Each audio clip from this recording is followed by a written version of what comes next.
Sem sacanagem, acho que essa é a 8ª vez que eu tô tentando gravar esse vídeo. Tchau, chuchus! Se você quer saber mais sobre o decreto Flussi, fica comigo até o final. Mas antes, pausa esse vídeo, pega papel e caneta e vai anotando tudo que eu for falando, ok? Para quem não me conhece, eu sou a Isabel, a criadora do blog da Manina, onde eu falo basicamente de burocracia e vida de imigrante para quem não tem cidadania, principalmente na Itália e na Europa no geral. Ok, esse assunto do decreto Flussi, ele é tão importante, mas tão importante que ele conseguiu me tirar do meu esconderijo. Provavelmente vocês não perceberam, mas eu meio que estou afastada das redes sociais, não gravo vídeo, tem uns 2 meses que eu estava enfrentando alguns problemas de saúde, nada grave, graças a Deus. Mas, enfim, me fez voltar e gravar esse vídeo para vocês e, como eu falei no comecinho, eu acho que essa é a 8ª, 9ª tentativa. E por que que eu tô sofrendo tanto para gravar esse vídeo? Porque até para passar as informações para vocês de um modo que tenha lógica e seja organizado, é um pouco complicado, mas eu prometo que eu vou tentar. Eu vou começar já explicando que decreto Flussi e sanatória são coisas completamente diferentes. A sanatória é um processo que o governo italiano libera de tempos em tempos para regularizar aqueles imigrantes que estão dentro do país, geralmente trabalhando de uma forma ilegal, ou seja, eles não têm documentação, eles não deveriam estar fazendo isso. A última sanatória, ela foi lançada em 2020, logo antes da pandemia. Eu conheço muitas pessoas que ainda estão esperando ser chamadas. E antes disso, foi em 2012. A sanatória, basicamente, ela depende só de um empregador que esteja disponível a assinar um contrato de trabalho com esse imigrante irregular. E assim, é muito fácil entender por que o governo italiano ele não faz sanatória todo ano, direto. Porque no final das contas, se você está criando a possibilidade de um imigrante ilegal se regularizar dentro do país, isso acaba incentivando esse tipo de imigração, o que é complicado, a gente precisa admitir. Ok, agora entrando no decreto Flussi especificamente, tá?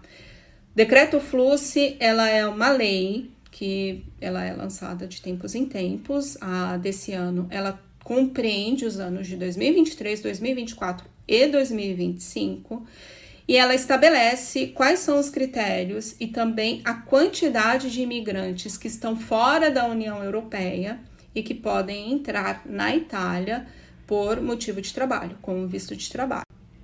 Agora que está tendo a pré-compilazione, que é o pré-preenchimento da solicitação, o que está acontecendo? Na realidade, o empregador, seja pessoa física ou uma empresa, ele está fazendo a solicitação dessa nulla osta, tá? Então, toda vez que eu falar de nulla osta, vocês lembrem desse documento que basicamente é um atestado que fala que aquele empregador ele realmente tentou de todas as formas encontrar uma pessoa dentro da Itália, não conseguiu e por isso que ele está precisando procurar alguém fora do país, importar, trazer um imigrante.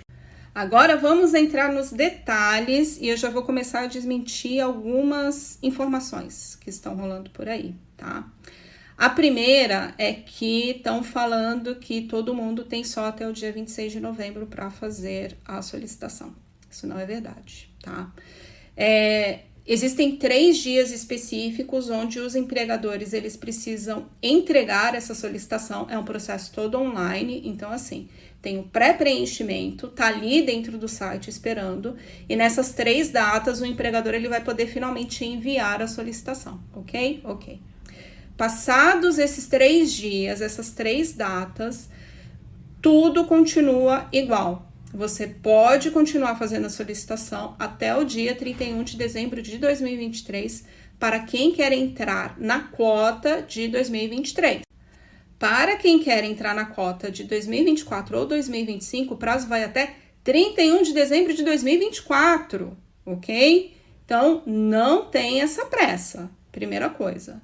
Tem um detalhe que é importante levar em consideração. Como é um processo por ordem de chegada e tem um número limitado de vagas, é claro que quanto antes você apresentar a sua solicitação, maiores as chances de você ter sucesso, de ser atendida essa solicitação.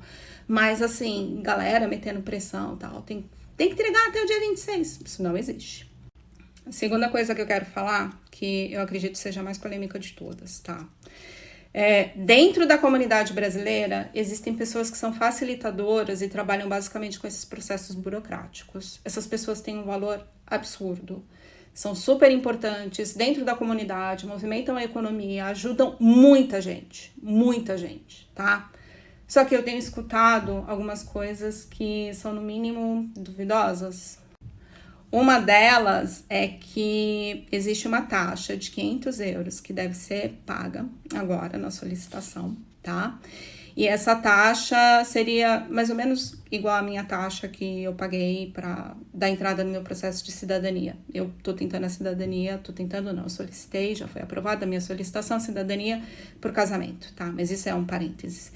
Enfim, e que se de repente os critérios não forem atendidos e essa nula osta não for emitida para essa pessoa especificamente, esses 500 euros eles não vão ser devolvidos.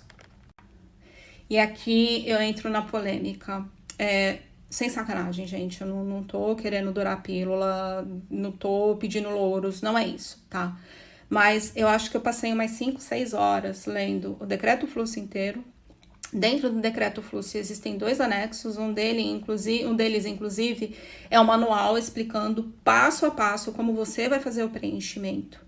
E eu não vi em nenhum lugar nenhuma menção a essa taxa de 500 euros. Outra coisa, hoje mais cedo, quando acabou meu horário de trabalho, eu entrei no site, né? Porque se você tem o SPID, que é uma identidade digital aqui na Itália, você consegue fazer a solicitação e até porque pessoas físicas podem fazer a solicitação. Eu vou explicar isso um pouquinho para frente, tá? Um pouquinho adiante. E eu fui até um determinado passo, uma determinada etapa da solicitação e até ali eu não tinha visto nada de taxa. Então, fiquem espertos. Se eu tô falando, de repente, uma besteira enorme e você tem o decreto, tem especificado aonde que tá essa informação, me manda, por favor, porque aí eu atualizo esse vídeo também. Um último detalhe, na manhã de hoje eu até perguntei para um amigo que é advogado e ele me confirmou, até segunda ordem, que o custo basicamente seria de 20 euros para emitir esse documento, que seria meio que um atestado do contrato social da empresa, e mais 16 euros da marca da Bolo, que é um selo que a gente coloca em todo o processo legal aqui na Itália. Ok, falei de prazo de entrega, falei da taxa, que na minha opinião é inexistente, tá? Agora eu vou falar dos critérios e, honestamente, eu tô achando que eu vou gravar um outro vídeo, porque esse já tá com 8 minutos. Segue aqui, vai na parte 2. Até mais. Ok, vou continuar com a parte 2 do vídeo sobre o decreto fluxo. Ok, na parte 1 eu falei sobre o prazo de entrega da solicitação, a taxa, se ela existe ou não. E agora eu vou falar sobre os critérios. Entrando nos critérios, outras coisas que eu ouvi por aí, tá? Que os CAF, para quem não conhece, aqui na Itália, é o despachante, tá? Só que eles têm o mesmo nome em absolutamente todas as cidades, sempre vai ser chamado CAF, CAF ou CAF. Eles não têm jurisdição para fazer essa solicitação para brasileiros, porque os brasileiros, eles precisam obrigatoriamente contar com um advogado, porque nós ficamos de fora do decreto fluxo. Não é bem assim. Vamos lá. Esse decreto fluxo, ele fala de várias categorias de trabalhadores, tá? Tem, por exemplo, quem precisa fazer a conversão do permesso de soggiorno, que é a autorização de residência, que era estudante e quer transformar para o permesso de soggiorno de trabalho. Esse era o meu caso, por exemplo, há um tempo atrás, quando terminei o meu mestrado. Na época, eu precisava entrar no decreto fluxo. Hoje, essa é uma situação que fica fora dessa cota. Pode ser solicitada a qualquer momento. Isso é só um parêntese para vocês entenderem um pouquinho como é que é a complexidade desse negócio todo. Aí, a parte que interessa para gente, ou para quem quer se regularizar de uma forma geral, são essas 3 categorias, tá? Lavoro subordinato, que é aquela situação que a pessoa tem o empregador, trabalha para uma empresa. Lavoro autônomo, o freelancer, a pessoa que tem empresa, que é empreendedor. E o lavoro subordinato stagionale, que são aquelas pessoas que vêm para uma época específica desenvolver um tipo de trabalho específico. Vamos descartar de cara o stagionale, porque ele fala basicamente de quem vai atuar com o turismo, principalmente hotel, e na agricultura, tá? Fora desses dois ramos de atividade, não entra na cota do stagionale. E só a título de curiosidade, a maior parte das vagas, ela está direcionada para o stagionale, tá? São 136 mil para o ano de 2023, 151 mil para o ano de 2024 e 165 mil para o ano de 2025. Falar rapidamente do lavoro autônomo. O lavoro autônomo, ele é muito complicado, porque você precisa provar que você tem 500 mil euros para investir em uma atividade aqui. Ou você precisa ser o diretor de uma empresa e com isso tem também a tua comprovação de renda, você precisa mostrar quanto que você ganha ali. Você precisa ser do tipo de profissional de elevado valor acadêmico, que eles falam. Ou então, para quem tem a intenção de migrar para a Itália e criar uma startup, nesse caso, precisa apresentar tipo um business plan, um plano de desenvolvimento da empresa, quantas pessoas vai contratar, quanto vai investir. Então, assim, vamos descartar também o lavoro autônomo. Falando do lavoro subordinato non stagionale, que é onde o bicho pega e que é onde todo mundo que está irregular quer entrar, tá? O que acontece? E aí, desmentindo aquela coisa que brasileiros precisam obrigatoriamente contar com um advogado da imigração, o que não é verdade, e eu vou explicar agora por quê. O que acontece nessa parte do lavoro subordinado, ela é muito embaralhada, parece de verdade um labirinto, né? E aí o que acontece? Dois dos parágrafos que estão ali naquela parte da lei, do decreto, ele fala da nacionalidade preferencial dos profissionais que vão emigrar para a Itália, que são pessoas nascidas ou que possuem a cidadania de países que possuem acordo com a Itália. O Brasil não tem esse tipo de acordo com a Itália.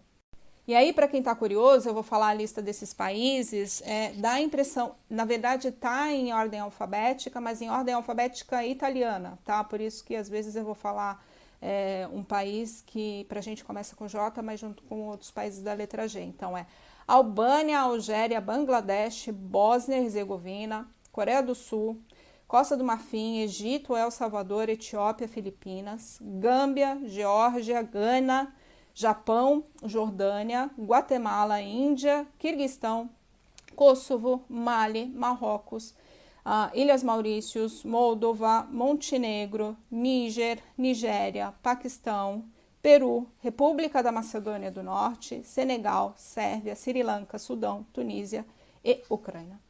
Não tem Brasil. Mas isso é para o subordinato normal. E mesmo dentro do subordinato normal, são basicamente 5 as funções ou ramos de atividade que estão autorizando a emitir a nula osta, que são motorista de ônibus, e para o caso de motorista de ônibus, a pessoa tem que ter um documento comprovando que ela passou por um treinamento para exercer essa atividade. Pescador, cabeleireiro, eletricista e encanador. Gente, eu estou sempre olhando para baixo porque eu tenho as minhas anotações aqui, tá? Tem uma segunda categoria, que são aquelas funções para quem tem antepassados italianos. Não estou falando de quem tem cidadania, óbvio, porque se você tem cidadania, você pode entrar legalmente aqui a hora que você quiser, tá? São pessoas que comprovadamente têm antepassados italianos até o 3º grau. Aí depois vocês me falam se é até avô ou bisavô, tá? Mas aí entram outras categorias, que é motorista de entrega de mercadoria, quem vai atuar na construção civil, turismo e hotelaria, mecânica, telecomunicação, produção de alimentos, construção naval, junto com aquelas 5 outras funções que eu já tinha falado anteriormente. E aí vamos falar do que realmente interessa, pelo menos para a maior parte da comunidade brasileira que está irregular dentro da Itália, e que é aproveitar o decreto Flussi, che ha nulla osta di lavoro subordinato nel settore dell'assistenza familiare e sociosanitaria. Confibadante, cuidador, quem faz serviço doméstico, esse tipo de atividade, tá? Vamos lá, são 9.500 vagas para 2023, 9.500 vagas para 2024, a mesma coisa para 2025. Tem um detalhe muito importante. Não existe lista de país. Você pode solicitar, você, o empregador, o patrão, pode solicitar essa nula osta, independente se a pessoa nasceu, tem a cidadania de um daqueles países que eu falei a lista, ou se é brasileiro, que não tem acordo. Tá claro, tá muito claro na lei. Não existe essa separação, não tem essa exclusividade. Brasileiros entram aqui. E aí, quando alguém fala, então tem que contratar um advogado de imigração porque vai usar uma brecha na lei. Não é uma brecha na lei, é o que a lei diz. Fiquei até irritada agora, desculpa. Só que assim, para o teu patrão fazer essa solicitação, é preciso saber e possuir alguns documentos, tá? Essa pessoa, ela tem que ter feito a solicitação ao centro de emprego, que é a primeira negativa, né? Então, assim, antes de fazer a solicitação dessa nula osta, essa pessoa, ela teve que solicitar ao centro de emprego esse tipo de profissional e o centro de emprego ou dizer claramente não temos à disposição, ou ficar caladinho por 60 dias. O que significa automaticamente que não tem esse tipo de trabalhador para oferecer, tá? Lógico, tem outras coisas, tem que comprovar que a pessoa tem uma renda suficiente para bancar esse tipo de contrato de lavoro, contrato de trabalho. E aí, gente, eu vou falar de um documento que é super importante, que é onde provavelmente o negócio vai enroscar, que é a idoneidade alojativa. Porque um dos documentos que é preciso entregar e anexar no processo da nula osta é justamente provar que existe uma conformidade que é adequada à casa onde esse trabalhador vai viver, vai morar. Eu vou encerrar por aqui porque vai ficar muito longo esse vídeo. E assim, lembrem-se também de uma outra coisa: quem preenche a solicitação é o empregador. Porque precisa da carteira de identidade italiana ou precisa do SPID, que é essa identidade digital. Quem está irregular aqui não tem nenhum documento italiano, tá? Então, por favor, tenham cuidado, não caiam na conversa fácil, no bico doce de pessoas que estão prometendo várias coisas. Não invistam nenhum dinheiro, a não ser que vocês tenham absolutamente certeza do que vocês estão fazendo, tá? Infelizmente, a gente precisa ficar atento com esse tipo de coisa. E eu espero que tudo dê certo para quem vai tentar a nula osta e o decreto Flussi. Gente, obrigada por ter assistido até aqui e me segue, deixa o seu like, compartilha. Valeu, tchau!